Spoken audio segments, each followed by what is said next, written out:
नमस्ते दोस्तों, मनमोहक हिंदी कहानियाँ चैनल में आप सभी का स्वागत है। आज की हमारी कहानी है तुम बिन जीवन सूना।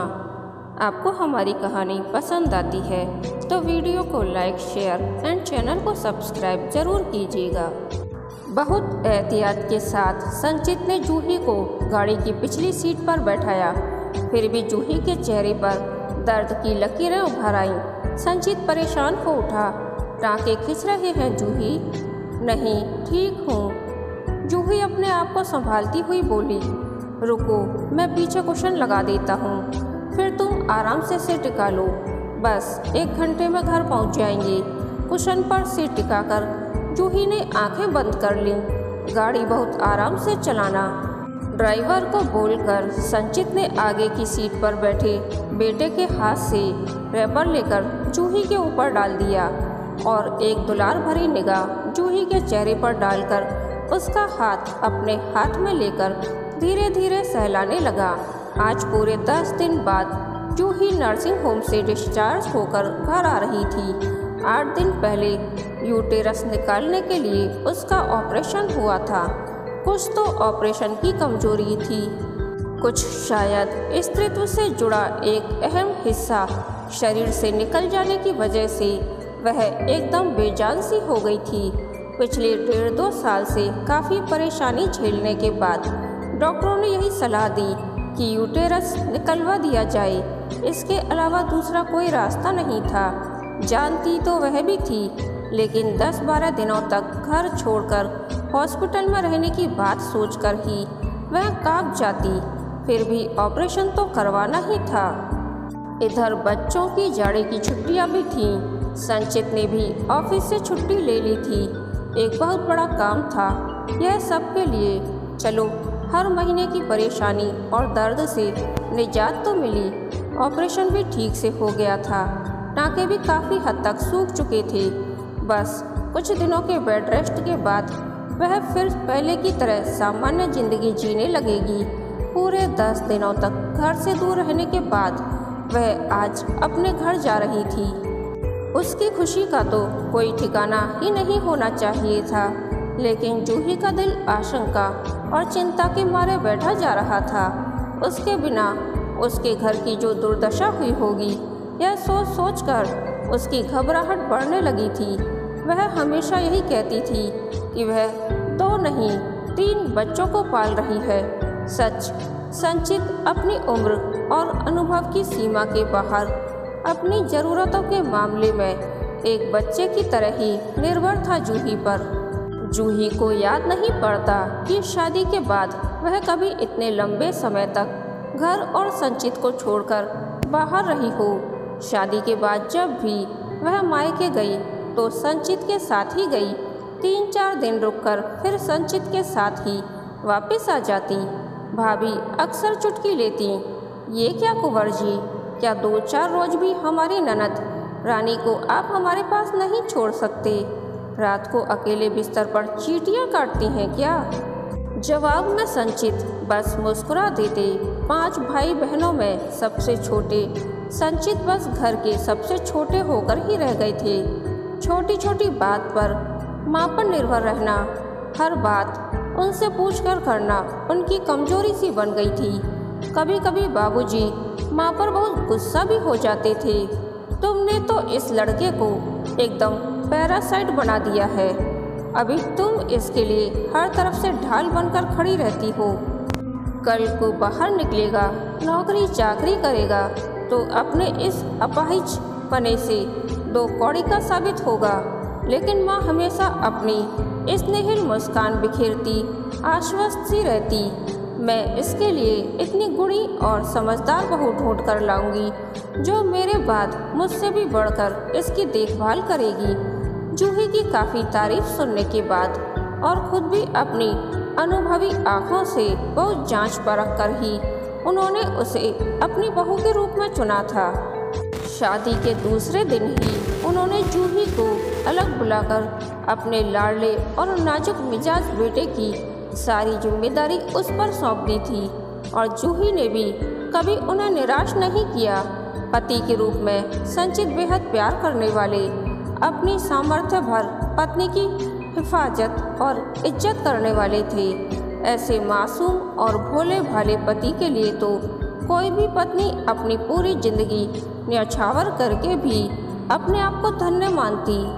ऑफिस जाने से पहले तैयार होते समय जब संचित जूही से पूछता, जूही जरा देखकर बताओ तो इस डार्क ब्राउन पैंट पर कौन सी शर्ट ज़्यादा ठीक लगेगी, तो वह मन ही मन निहाल होती हुई बनावटी गुस्सा दिखाती, अब तुम अपने कपड़े तो कम से कम अपने मन से पहना करो।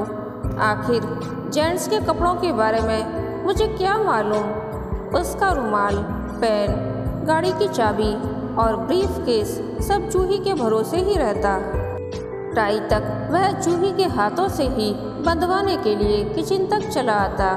हाथ का काम रोककर जूही झुंझलाती तो उसकी खुशामद करता, अरे यार इसी बहाने तुम कम से कम थोड़ी और देर तक मेरे इतने करीब आ जाती हो। ठीक यही आदत बच्चों ने भी पाल रखी थी। बेटी प्रिया इंजीनियरिंग की पढ़ाई कर रही थी और बेटा प्रशांत 9वीं में था, लेकिन ये तीनों ही पूरी तरह उस पर निर्भर थे। खाने की मेज पर अगर जूही एक एक चीज डोंगे से निकाल कर उनके प्लेट में ना परोसे तो वे शायद अपने आप पूरा खाना भी ना खा पाए। कभी कभी तो जूही सचमुच बहुत खींच जाती। हद हो गई बावलेपन की, आखिर मैं कहाँ तक तुम लोगों के पीछे पीछे लगी रहूँगी। प्रिया की हालत देखकर उसे सचमुच कभी कभी बहुत चिंता होती। इसकी उम्र की ही थी वह जब ब्याह कर आई थी। पूरा घर कितनी कुशलता से संभाल लिया था उसने, लेकिन प्रिया है कि बस पढ़ाई लिखाई और मौज मस्ती के अलावा कोई शऊर ही नहीं है इस लड़की में। उसे दालों और मसालों तक की पहचान नहीं थी। अभी जब भी वह प्रिया की हम उम्र लड़कियों के बारे में सुनती कि फला लड़की तो खाना बना लेती है, फला बुनाई सिलाई कर लेती है, तो उसे बड़ी कुफ्त होती। कितनी बार वह सोचती कि इस बार छुट्टियों में ज़रूर प्रिया से कुछ घर के काम करवाएगी, लेकिन हर बार अपनी नाजुक छुई मुई सी बेटी को रसोई के कामों में धकेलने पर उसका मन कच्चा होने लगता। ठीक है, मेरी बेटी ऐसी ही सही, जब अपने ऊपर पड़ेगी तो वह भी सब सीख लेगी। अभी तो मैं हूँ ना सब कुछ करने के लिए। सच बात तो यह है कि उसे अपने पति और बच्चों के लिए खटने में एक असीम तृप्ति मिलती थी। जब भी वह कहती मैं तो काम करते करते मरी जा रही हूँ, तो मन ही मन वह कहीं बहुत गौरवान्वित होती रहती थी कि धन्य है वह औरत जिसे अपनी गृहस्थी में दम मारने की भी फुर्सत न मिले। किस्मत वाली औरतों को ही यह सुख नसीब होता है। हर रोज संचित और बच्चों के बाहर निकल जाने के बाद पूरे घर की सफाई की कवायद शुरू हो जाती थी। सीमा तो नाम की काम वाली थी, बस नपातुल्ला झाड़ू पोछे का काम निपटाकर फटाफट अध जले और चिकनाई लगे बर्तन धोए और भाग खड़ी हुई। सोफों पर कुशन आड़ा तिरछा रखा हो, चादरें सलवटों से भरी हों, उसे किसी चीज़ से कोई मतलब नहीं। दोनों बच्चों के कमरों में उनका सारा बिखरा सामान एक एक कर यथास्थान सहेजना उसकी आदत बन चुकी थी। उसे पता है कि थोड़ी देर बाद बच्चे आएंगे और फिर सारा सामान पूरे कमरे में बिखेर देंगे। सीमा अक्सर टोकती, अरे मेम साहब, अभी ये सनी बाबा का बैट बॉल आप अलमारी में रख रही हैं, शाम को फिर सनी बाबा इसे निकाल कर ले जाएंगे और फिर यहीं कोने में पटक देंगे। उसे वहीं दरवाजे के पीछे ही रहने दिया करो। क्यों रोज़ रोज़ की यह बेकार की उठापटक करती हो? वह सीमा को तरेरती, ऐसे तो फिर तू भी रोज़ झाड़ू पटका मत किया कर, बर्तन भी मत धोया कर, क्योंकि उन्हें दोबारा तो गंदा होना ही है। और वैसे भी तू जिस तरह के काम करके जाती है वह तो मैं ही जानती हूँ। जूही को सीमा का काम जरा भी नहीं पसंद था, लेकिन वह क्या करती? उसके मन का काम तो दुनिया की कोई भी औरत नहीं कर सकती। फिर रोज़ रोज़ काम वाली बदलने से अच्छा है जो मिली है उसी से काम चलाया जाए। नर्सिंग होम जाने से पहले उसने सीमा का काफ़ी खुशामद की थी कि उसके न रहने पर वह दोनों टाइम का खाना इसी तरह बना दिया करे। उसे अलग से कुछ एडवांस पैसे भी उसने दे दिए थे। सीमा ने पहले तो टाइम न होने की दलील दी, फिर एहसान जताते हुए बोली, ठीक है 10-12 दिन की बात है, अब मेरे रहते बच्चे भूखे रहें यह भी तो मुझसे ना देखा जाएगा। नर्सिंग होम में पड़ी पड़ी जूही दिन रात बस अपने घर और बच्चों के बारे में ही सोचती रहती। वहाँ का कोई जिक्र छेड़ने पर भी उसे घबराहट होती थी। पता नहीं क्या सुनने को मिले। संचित स्वयं ही दिन में 8-10 बार उसे दिलासा दिया करता, तुम घर की चिंता बिल्कुल मत किया करो, वहाँ सब ठीक ठाक चल रहा है। बच्चे भी मज़े में हैं। प्रिया और प्रशांत भी जब आते तो बस उसी को लेकर चिंतित रहते। मम्मा तुम बस अपना ख्याल रखो, हम सब वहाँ एकदम ठीक से रह रहे हैं। क्या खाक ठीक से होंगे उसके बिना?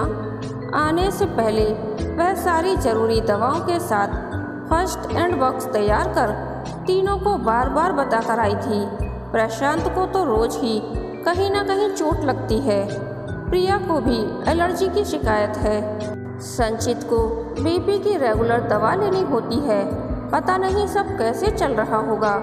बच्चों से हटकर अब जूही का ध्यान अपने बगीचे पर चला गया। एक एक पौधे की हिफाजत वह किसी बच्चे से कम नहीं करती। जाड़ों के कितने फूल उसने अभी लगाए हैं, पैंजी, डहेलिया, कैलिफोर्नियन पॉपी, रंग बिरंगे गुलाब और ना जाने क्या क्या। सदियों की हल्की पीली धूप में जब उसके लगाए फूल अपनी छटा बिखेरते हैं तो देखने वाला मंत्रमुग्ध हो जाता है। बच्चों के साथ संचित भी उनकी खूबसूरती के कायल हो जाते हैं। लेकिन मजाल कभी किसी ने उसके फूलों को थोड़ा सा पानी भी दिया हो, कभी एक दिन का भी तोड़ा हो। उन्हें क्या पता पूरी पूरी शाम कितनी मेहनत करती है जूही इन फूलों के लिए। अब सारा बगीचा वीरान हो गया होगा। 10 दिन तक पानी न मिल पाने पर क्या पौधे टिक पाएंगे? चलो अब इतना नुकसान तो होना ही था। बस वह एक बार पूरी तरह ठीक हो जाए फिर तो वह सब कुछ संभाल ही लेगी। जूही उठो, घर आ गया। अचानक संचित के कोमल स्पर्श से वह चौंक उठी। गाड़ी अंदर पोर्टिको में आ चुकी थी। हॉर्न की आवाज़ सुनकर प्रिया भागती हुई बाहर आ गई। वेलकम होम मम्मा, वह चहकती हुई बोली। जूही ने एक उड़ती हुई निगाह बगीचे पर डाली। अरे सारे फूल उसी तरह लहलहा रहे थे जैसा वह उन्हें छोड़कर गई थी। उसका मन थोड़ा हल्का हो गया। शायद सीमा ने पौधों को पानी देने का काम ले लिया होगा। ड्राइंग रूम से होते हुए अपने बेडरूम तक के रास्ते में उसने हर तरफ एक सरसरी निगाह डाली। सभी चीज़ें तो उसी तरह करीने से चमक रही थीं। बेडरूम में भी हर एक चीज़ यथास्थान थी। ना संचित के कपड़े बेड पर पड़े थे और न ही उसकी फाइलें ड्रेसिंग टेबल पर फैली थीं। बाथरूम भी एकदम चमक रहा था। एक एक टाइल्स वह रोज अपने हाथों से घिसती थी। बेसिन और पॉट ब्रश से रगड़ रगड़ कर चमकाती थी। उसके अलावा तो बाथरूम में कोई दूसरा हाथ भी नहीं लगाता था। फिर उसके बिना सब कुछ इतना साफ सुथरा। वह बेड पर आकर लेट गई तो संचित उसे लिहाफ से ढकता हुआ प्यार से मुस्कुराया। अब तुम आ गई हो जूही, सहेजो अपनी गृहस्थी। फिर उसके सिर पर हाथ फेरता हुआ क्षमा याचना भरे स्वर में बोला, हम सब ने बहुत कोशिश की जूही कि तुम्हें कोई शिकायत का मौका ना दें। हम तीनों जी जान से तुम्हारी गृहस्थी संभाल रहे थे, लेकिन तुम्हारे जैसा कुछ भी ना हो सका। बस अब तुम पूरी तरह ठीक हो जाओ और फिर संभालो सब कुछ। सच पहली बार जाना कि हम सब कितने असहाय और अधूरे हैं तुम्हारे बिना। कहते कहते संचित का स्वर भीग सा गया। संचित क्षमा याचना कर रहा है या व्यंग, यह जूही समझ नहीं पा रही थी। सब कुछ कितना अच्छे से तो संभाला है इन लोगों ने। तभी प्रिया चाय की ट्रे लेकर अंदर आई। लो मम्मा, मेरे हाथ की गरम गरम चाय पियो, और ये सैंडविच मैंने बनाए हैं, खाकर देखो। जूही एकटक अपनी बेटी को देखती रही। 10 दिनों में ही एकदम से कितनी बड़ी लगने लगी थी उसकी बेटी। थोड़ी देर में प्रशांत हाथ में सब्जी और फलों से भरी टोकरी लेकर अंदर दाखिल हुआ। मम्मी देखो, मैं भी उसी कोने वाले बाबा से सब्जी और फल खरीदता हूँ जिससे तुम खरीदती हो, एकदम ताज़ी और बाजार से 1 रुपये सस्ती। टोकरी एक तरफ रखकर वह जूही के पैरों से लिपटता हुआ बोला, आपके बिना यह घर अधूरा सा लगता था मम्मा। आप आ गई हैं और फिर सब कुछ पहले जैसा हो जाएगा। तभी बाहर से सीमा की आवाज़ आई, मेम साहब आ गई हैं क्या? अंदर आ जाऊं मेम साहब? और वह पर्दा उठाकर अंदर आ गई। संचित और बच्चे उठकर बाहर चले गए। जाते जाते प्रिया सीमा को हिदायत देती गई, ज़्यादा बक करके मम्मा को तंग मत करना सीमा, अभी उन्हें बहुत कमजोरी है। जमीन पर धप से बैठती हुई सीमा बोली, अरे मैं भी जानू हूँ बिटिया, इतना बड़ा ऑपरेशन हुआ है, कमजोरी तो होगी ही। सीमा की ओर एहसान भरी निगाहों से देखती हुई जूही बोली, अभी 1 हफ्ता रसोई का काम और देख लेना सीमा। सचमुच मुझे बहुत कमजोरी लग रही है। मैं तुम्हारा हिसाब ठीक से कर दूंगी। अरे काहे का हिसाब मेम साहब, मुझसे तो किसी ने कुछ करवाया ही नहीं। प्रिया बिटिया ने कहा कि बस मैं आटा गूंथ दिया करूं और सब्जियां काट दिया करूं, सो मैंने तो बस इतना ही किया। और खाना कौन बनाता है? जूही के आश्चर्य का ठिकाना ना था। तुम्हारी बिटिया और साहब मिलकर बनाते हैं मेम साहब, और क्या कोई बाहर वाला आकर बनाता है? हमसे तो जितना कहा उतना कर दिया।